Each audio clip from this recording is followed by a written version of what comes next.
Markov's inequality says if you have a list of numbers and none of the numbers is negative, then you can't have a whole lot of numbers that are a whole lot bigger than the mean. Why? Well, because if you had a whole lot of numbers that were really big, the mean would be bigger, right? It would drag the mean with it.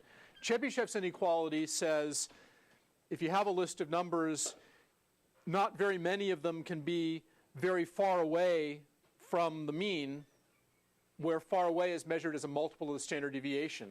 Why is that? Well, because if they were, the standard deviation would be bigger.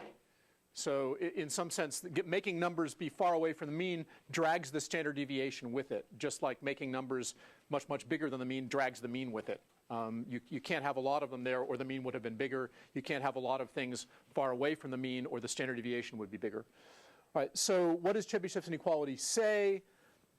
It says that the fraction of numbers in a list that are a multiple k of the standard deviation or more away from the mean of the list is no bigger than 1 over k squared.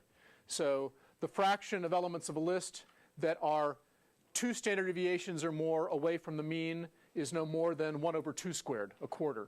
The fraction that are 3 or more standard deviations away from the mean is no more than 1 over 3 squared, a ninth, okay, and so on. And it's true for all k. It's interesting for k bigger than 1.